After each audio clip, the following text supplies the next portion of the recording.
Good morning to all of my dear students. মোৰ YouTube চেনেলটোলৈ তোমালোকক স্বাগতম জনাইছো। আজি আমি আলোচনা কৰিম প্ৰেজেন্ট টেন্সৰ 4 নম্বৰ ভাগ প্ৰেজেন্ট পাৰফেক্ট কন্টিনিউয়াস টেন্সৰ বিষয়ে। কোনো এটা কাম অতীতৰে পৰা বা আগৰে পৰা আৰম্ভ হৈ বৰ্তমানলৈকে একেৰাহে চলি থকা বুজালে তাক প্ৰেজেন্ট পাৰফেক্ট কন্টিনিউয়াস টেন্স বোলা হয়। অৰ্থাৎ কোনো এটা কাম অতীতৰে পৰা বা আগৰে পৰা আৰম্ভ হৈ বৰ্তমানলৈকে একেৰাহে চলি থকা বুজালে তাক আমি কি বুলি কওঁ? Present perfect continuous tense.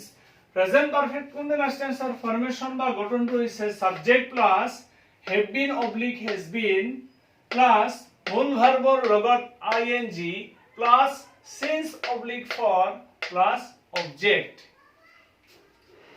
চিহ্ন প্ৰেজেন্ট পাৰফেক্ট কন্টিনিউয়াস টেন্সৰ চিহ্ন বা সংকেত হৈছে দুটা, since, for, since আৰু for।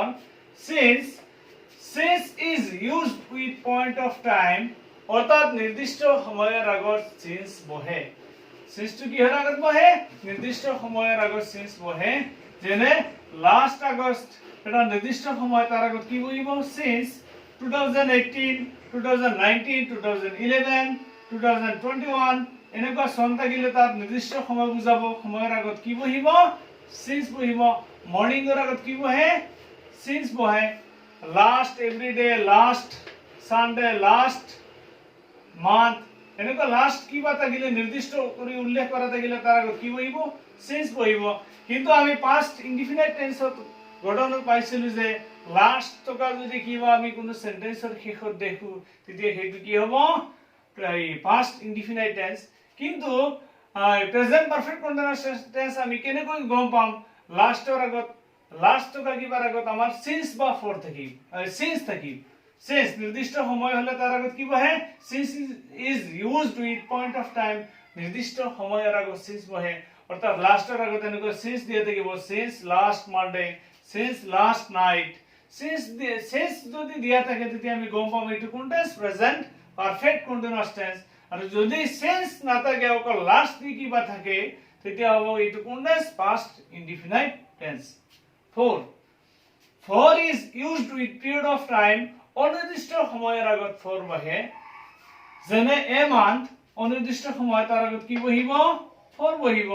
3 days বা 3 day অনিৰ্দিষ্ট সময় তাৰ আগত কি বহিব? for। 5 years, 2 years, 3 years, 10 years অনিৰ্দিষ্ট সময় তাৰ আগত কি বহিব? for। an hour ৰ আগত কি বহিব? for। many days ৰ আগত কি বহিব? for। a while ৰ আগত কি বহিব? for। little while ৰ আগত কি বহিব? for। অৰ্থাৎ অনিৰ্দিষ্ট সময়ৰ আগত কি বহিব?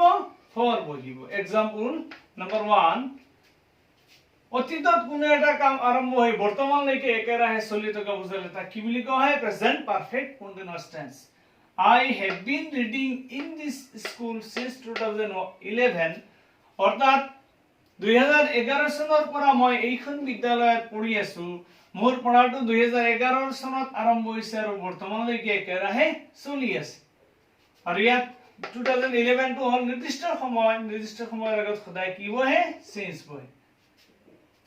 Rina has been suffering from fever since last Friday, ৰিনাই যোৱা শুক্ৰবাৰৰ পৰা জ্বৰত ভুগি আছে। ৰিনাৰ জ্বৰটো যোৱা শুক্ৰবাৰৰ পৰা আৰম্ভ হৈছে আৰু এতিয়ালৈকে জ্বৰটো চলি আছে। লাষ্ট ফ্ৰাইডে দেখিছা তোমালোকে ইয়াৰ since লাষ্ট ফ্ৰাইডে দিয়া আছে। since লাষ্ট ফ্ৰাইডে যদি থাকে আমি গম পাম, sinceৰ পিছত যদি লাষ্ট ফ্ৰাইডে থাকে তেতিয়া আমি গম পাম এইটো কোন tense? Present perfect continuous tense. কিন্তু কোনো এটা সেন্টেন্সত যদি since নাথাকে, এনে in last month, in last year এনেকুৱা since নাথাকে অকল লাষ্ট থকা কিবা থাকিলে সেইটো কিন্তু কোন টেন্সৰ গঠন হ'ব? পাষ্ট ইনডিফিনাইট টেন্সৰ গঠন হ'ব। বুজিলা? Example number 3, it rains since morning। ইয়াত আমি চিহ্ন পাইছো কি? এতিয়া আমি টেন্সটো কাৰেক্ট কৰিম। ইয়াত আমি সংকেতটো পালো কি? since। আমি জানো যে since বা for কোন টেন্সৰ চিহ্ন? প্ৰেজেন্ট পাৰফেক্ট কন্টিনিউয়াস টেন্সৰ চিহ্ন। আমি এইটো জানো যে ব্ৰেকেটৰ আগত কাৰেক্ট টেন্স কৰাৰ সময়ত ব্ৰেকেটৰ আগত যিখিনি আহে তাক আমি কি বুলি ধৰিম? সাবজেক্ট। It subject. এটাৰ লগত have been নে has been হ'ব? এটাৰ লগত সদায় has been হয়।